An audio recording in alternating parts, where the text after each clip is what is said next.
Boa noite, meus amigos do TH Mais Cidade. Nós estamos mais uma vez aqui pelo TH Mais SBT, trazendo sempre autoridades, personalidades, pessoas que movem as cidades do Oeste e do Noroeste paulista. Hoje não é diferente. Vamos tratar de um assunto que impacta a cidade de Araçatuba e, por que não, toda a região. Porque, afinal, estamos falando da saúde do município de Araçatuba, que é sede de região. É referência para 40 municípios, principalmente o que diz respeito à Santa Casa.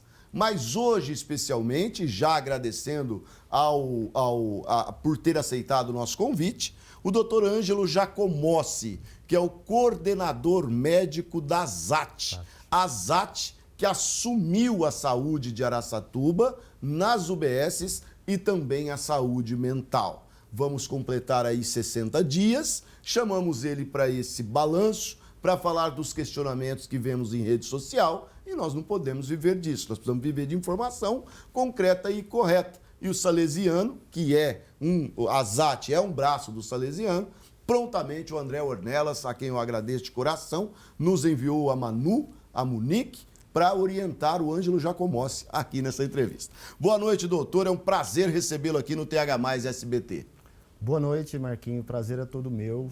Me sinto honrado aí, privilegiado de falar sobre saúde pública, atenção primária, né? E levar esse esclarecimento para que as pessoas merecem, né? E precisam.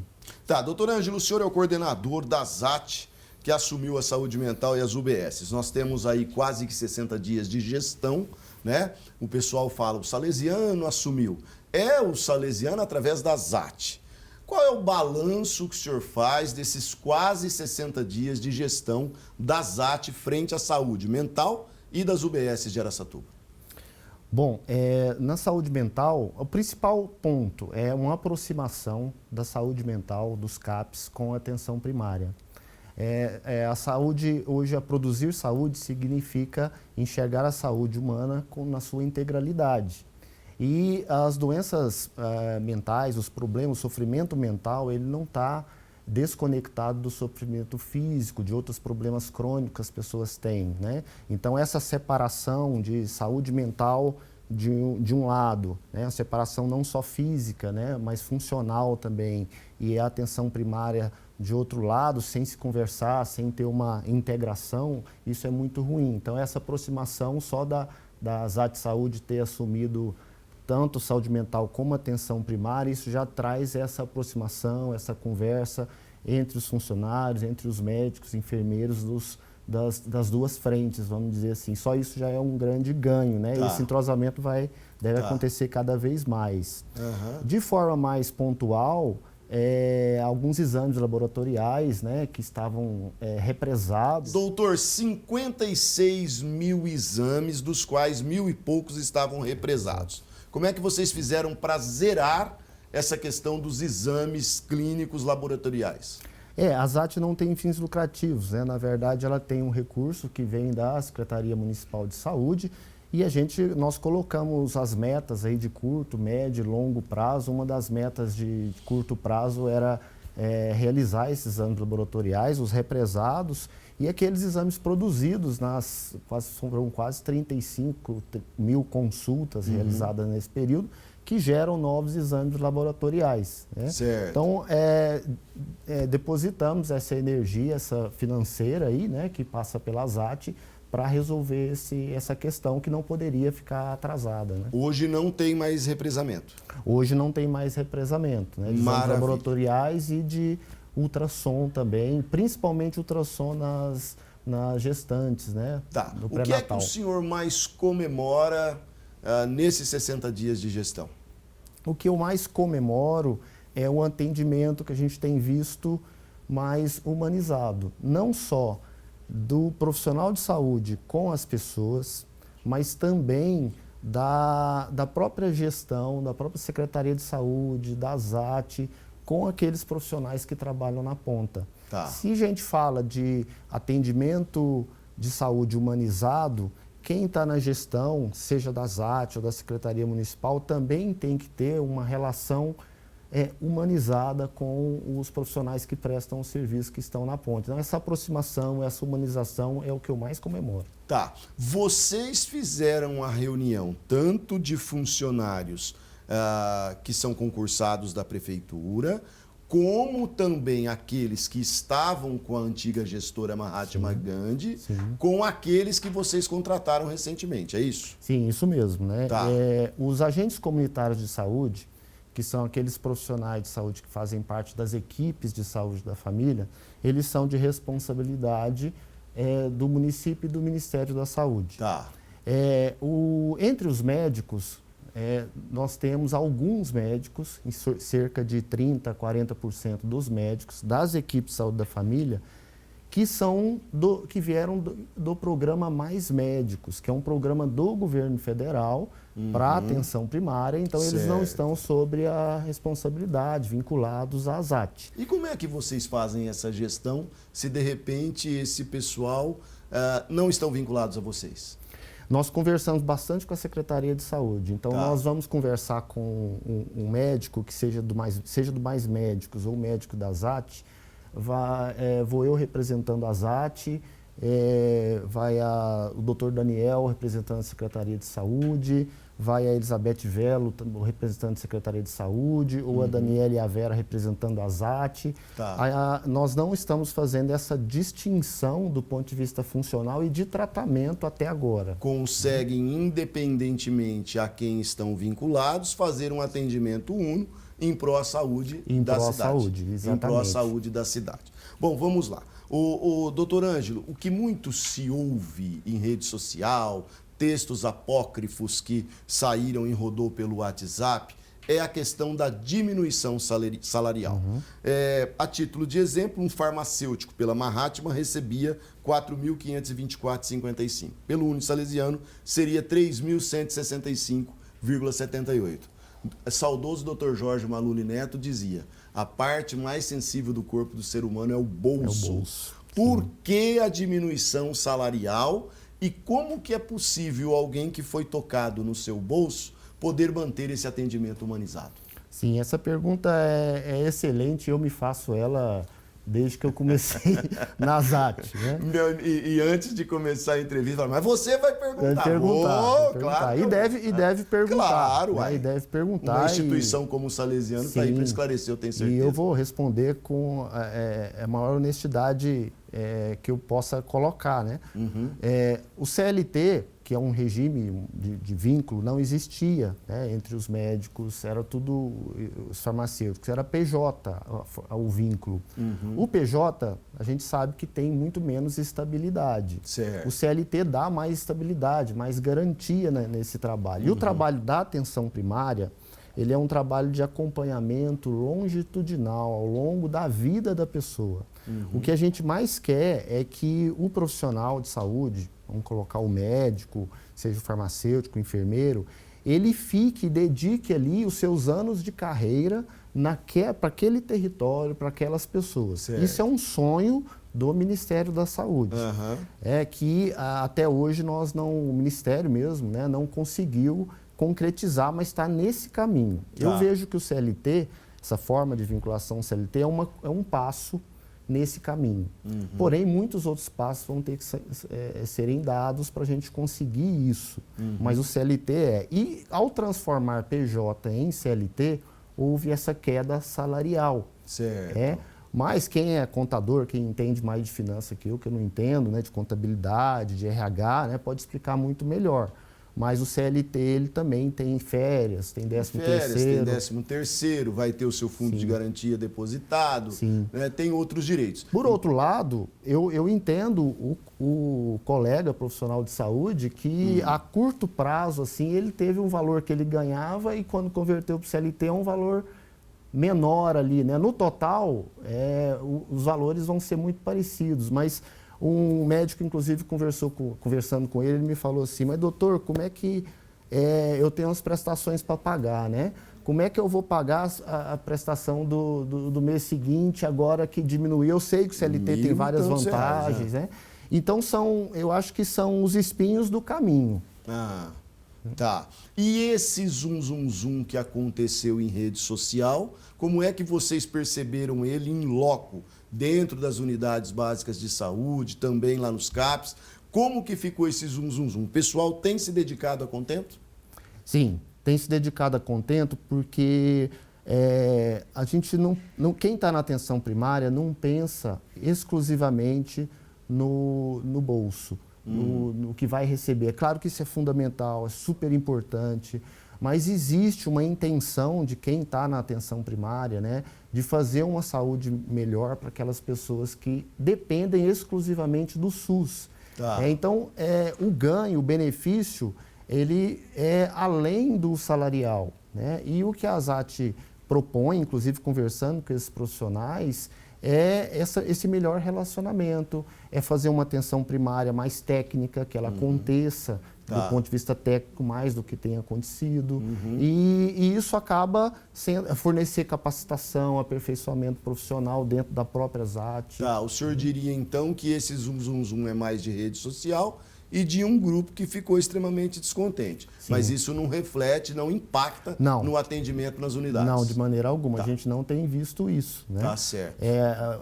O atendimento, ele continua sendo um atendimento diário, né? Está fornecendo assistência com uma qualidade humana, eu acredito que maior do que antes. Tá certo. Eu vou pedir para o senhor esperar um pouquinho, nós vamos fazer um rápido intervalo e daqui a pouco a gente continua esse bate-papo. Dr. Ângelo Jacomossi, coordenador da ASAT, que assumiu as UBSs, 20 UBSs em Araçatuba e também a saúde mental do nosso município. Intervalo, eu volto já já.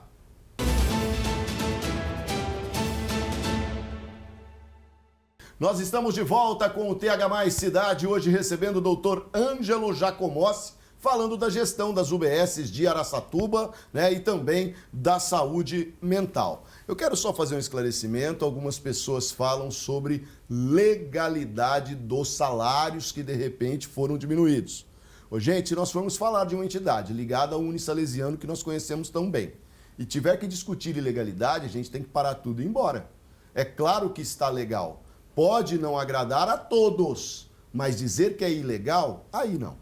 Aí não, me desculpem, mas eu não consigo dialogar. Até porque fui checar tudo direitinho e está dentro da legalidade. Ah, mas eu não concordo. Né? Enfim, é isso, tá bom? Então, legalidade eu não discuto porque é claro que ela existe. Estamos falando de instituições muito sérias. E, aliás, estamos falando da prefeitura, né? Que se for para coadunar com ilegalidade, né? Que vai dar chabu para o prefeito. Ele não vai fazer isso, tá certo? Então, vamos conter aí, né, aqueles que de repente estão, enfim, não foram agradados, não estão felizes, mas, né, tá ali, ó, essa é a realidade que o doutor está falando aqui. Ô doutor, como é que foi esse processo de médicos? Alguns ficaram, outros saíram, outros vocês demitiram. Como é que foi feita essa seleção dos médicos? Isso é muito importante, né? Nós entrevistamos. Quando eu falo nós, não só eu, mas as duas assistentes de coordenação da ASAT, entrevistando pessoalmente não só os médicos, mas todos os profissionais. E foi como critério, um dos critérios importantes, né? Foi o perfil desse médico, né? Se esse médico ele tem a intenção de fazer carreira dentro da saúde da família, de permanecer a longo prazo e investir ali na carreira dentro da saúde da família, se ele tem intenção de prestar a prova de título de especialista em saúde da família, que é um título fornecido pela Sociedade Brasileira de Medicina de Família e Comunidade. Então, isso é super importante, né? E considerando também alguns ex-alunos do Salesiano que já são formados com o perfil de atenção primária à saúde, que a gente fala do perfil de egresso, do egresso. As diretrizes curriculares de 2014 são as atuais, as vigentes, né?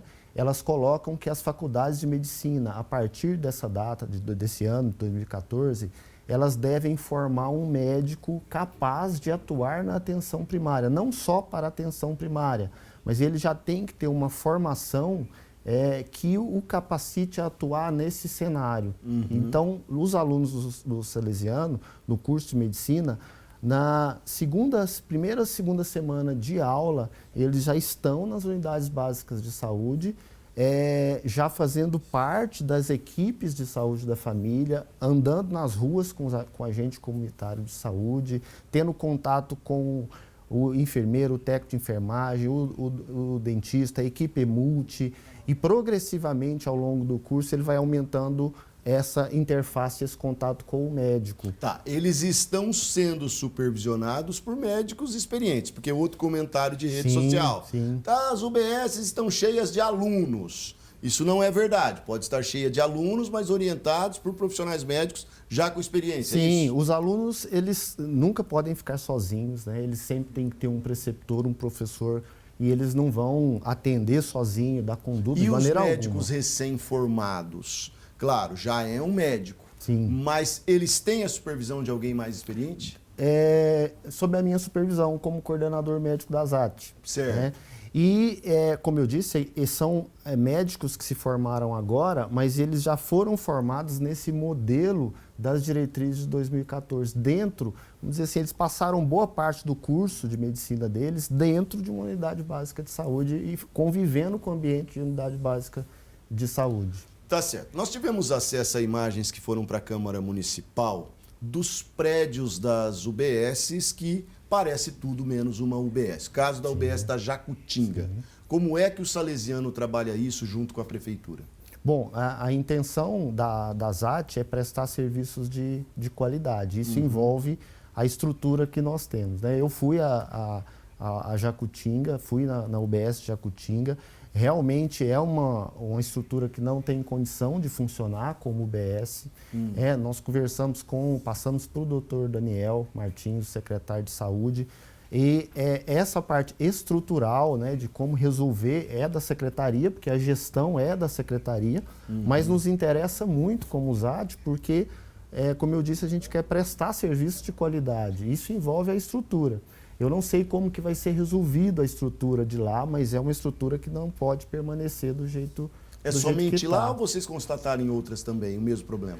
Tem uma unidade básica de saúde do São José, que também tem uma rachadura, né, na sala dos agentes comunitários, que também precisa ser avaliada por um técnico ali para ver o que tem que fazer. Alguma coisa tem que ser feita ali, pode ser com participação do Unisalesiano, aí tecnicamente eu não poderia te dizer, ou com recursos da secretaria, mas eu estou de acordo com a população, né? Não pode ficar daquele jeito, essa estrutura, nem do Jacutinga e nem essa do São José. Então podemos dizer que os problemas em relação a isso estão sendo discutidos. Estão sendo discutidos e nos interessa muito. Tá. Vocês têm 46 equipes nas 20 UBSs. Isso existe uma expectativa de aumento através do Ministério da Saúde. A tendência é que melhore, então, ainda mais. É que melhore, Serginho, porque aproximadamente há uns 14 anos, 15 anos, por volta disso, a atenção primária de Araçatuba já tinha 45 equipes de saúde da família. Nós estamos em 2010, 2012, eu trabalhei na UBS TV há muito tempo. A população aumentou muito. E essas equipes deveriam ter sido aumentadas em números, né? Números de equipe. Certo. E 15 anos depois, aproximadamente, é o mesmo número de equipes para atender uma população muito grande. A Política Nacional de Atenção Básica, que a gente fala PNAB, a última versão de 2017, ela recomenda fortemente, né, que uma equipe de saúde da família ela seja responsável, vinculada por no máximo 4.000 pessoas. A maior parte das unidades básicas de saúde, das equipes de saúde da família, estão atendendo muito mais do que isso. Então a pressão assistencial é muito grande e isso compromete a qualidade do atendimento. Certo. Então é urgente mesmo a vinda de novas equipes de saúde da família, né? O doutor Daniel já providenciou isso para o Ministério da Saúde, mais 14 equipes de saúde da família. Outra situação também que é muito importante é a equipe EMULTI, que são profissionais que dão apoio e matriciamento para as equipes de saúde da família. Nutricionista, fisioterapeuta, médicos de outras especialidades, como psiquiatra, cardiologista, tem várias possibilidades de se formar uma EMULT, né? Pela dimensão da cidade, da população, nós precisaríamos aí de pelo menos 4, chegando às novas equipes de saúde da família, 5 EMULT, porque cada EMULT atende a 10 a 12 equipes de saúde da família. Isso também está estourado, vamos dizer assim. Então, precisa organizar as EMULTs também em quantidade de equipes, né? Tá. Como que está a questão de medicamentos em UBSs? Também chega até nós que em algumas UBSs faltam medicamentos e tudo mais. A ZAT não tem nada a ver com isso. Não, não. Isso é prefeitura, estado e tudo mais. Sim. Tem faltado ou não?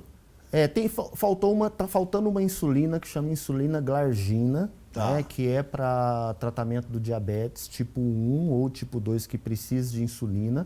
Porém, tem uma insulina que chama NPH que a substitui com algumas desvantagens, mas a substitui. Então, é super importante que isso normalize e as pessoas que precisam da glargina que usem a glargina. Mas houve essa falta. As outras medicações... Porque as medicações vêm de várias fontes. Certo, aí, né? Federal, estadual, e aquelas que a gente fala de alto custo, né? São medicações que vêm pelo Estado. Né? As medicações básicas que fazem parte do REMUM, né? Que são os medicamentos básicos, né? Esses estão tendo sim.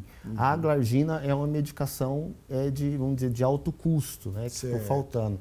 Mas tem a responsabilidade tripartite aí também. Tripartite, e a única que o senhor observou é em relação a essa insulina aí também. O que o senhor diria, então, completando 60 dias, vocês estão no caminho certo.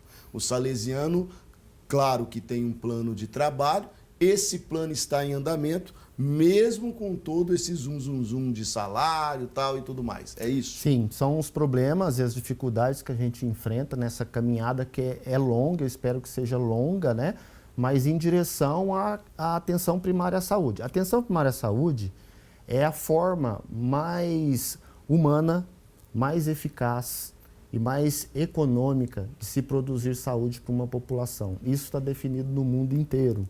Existe uma maneira de medir, um score, para medir a atenção primária em saúde.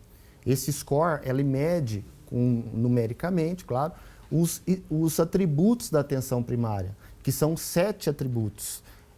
Então, nós, do ponto de vista acadêmico, nós temos um projeto para ser aplicado, que foi até já aprovado pelo Comitê de Ética, que chama PCA-Tool. PCA-Tool são entrevistas padronizadas, é um instrumento, uma ferramenta internacional, inclusive, mas foi validada no Brasil em 2020, para aplicar na atenção primária. E aí nós vamos ver aqueles pontos da atenção primária que estão mais fragilizados, estão mais fortalecidos para fazer um planejamento de médio e de longo prazo. Isso também produz informação acadêmica, é importante também. Isso vai ser aplicado para nos dar um caminho científico. Em quanto tempo, inclusive. doutor, o senhor acha que quando uma pessoa falar mal da saúde em Araçatuba, ela vai ser prontamente repreendida? Porque, como diz o prefeito, de fato, ela vai ser um exemplo em atenção básica. Eu acredito que depois que vierem as 14 equipes, a gente depende disso também, porque se você quer dar qualidade, mas a quantidade é insuficiente, fica aquém, né? Então, eu acredito que essas equipes venham esse ano ainda. E nos próximos 6 meses, com essas 14 equipes, eu acho que será indiscutível que nós teremos uma atenção primária, uma das melhores do país. Pergunta que não quer calar. O Unisalesiano assumiu a saúde mental, assumiu as UBSs. Quando é que ele assume o pronto-socorro, se é que assume? Bom, é o ideal. Eu queria saber, né? Eu tenho vontade de ver essa integralidade, porque o que a gente fala hoje é com as facilidades tecnológicas, né? Se nós tivermos os prontuários integrados um com o outro, atenção primária, pronto-socorro, hospital, CAPS, que é saúde mental, tudo no mesmo prontuário eletrônico, a comunicação entre os profissionais de saúde ela vai ficar muito facilitada. E o maior problema da saúde no Brasil todo hoje, em outros países, é a fragmentação da comunicação em saúde. Quando a gente não tem essa fragmentação, e tudo isso é feito num prontuário único, nós vamos resolver muitos problemas. Então, acho que assumir o pronto-socorro é um passo para essa integração. E mas vai assumir ou não? Não sei. Não sabe. Não sei porque, na verdade, eu não estou participando dessa conversa com o pronto-socorro. Né? Quando sou perguntado, falo, sou favorável. Mas eu não sei se o salesiano vai tomar espaço. Tá certo. Doutor, eu quero muito agradecê-lo pela presença de vir aqui. É isso mesmo que a gente espera de uma entidade com a missão salesiana, que é aí a responsável até pela ZAT, né? Do senhor, que é um médico renomado em Araçatuba, é meu médico, né? Enfim, então eu quero muito agradecer pelos esclarecimentos, o enfrentamento das perguntas e torçamos realmente para que vocês atinjam o objetivo, que é ser essa referência em saúde pública. Muito obrigado, tá? E volte sempre aqui no TH+ SBT. Eu que agradeço, Marquinho, a oportunidade de explicar um pouquinho, né, do que a ZAT pretende para a atenção primária e para a saúde mental. Você falou que o tempo parece pouco, mas não é. Mas eu acho pouco, porque tem tanta coisa para... A gente volta. A gente volta outras vezes para dizer sobre a atenção primária, saúde mental, porque é algo bem complexo. E lembrar que cerca de 70% da população brasileira depende exclusivamente do SUS, ou seja, não tem outra alternativa. Ele tem que, se o meu filho adoecer ali, o pai de família fala, a mãe, né? Eu tenho que levar no SUS. Tá certo. Né? E isso é que nos move. Tá certo. Né? Gente, esse é o doutor Ângelo Jacomossi falando aqui no TH+ Cidade, agradecendo a Monique, a Manu, André Ornelas e a todos, Padre Paulo, enfim, que proporcionaram a gente trazer esses esclarecimentos à população. Muito obrigado e até o próximo programa.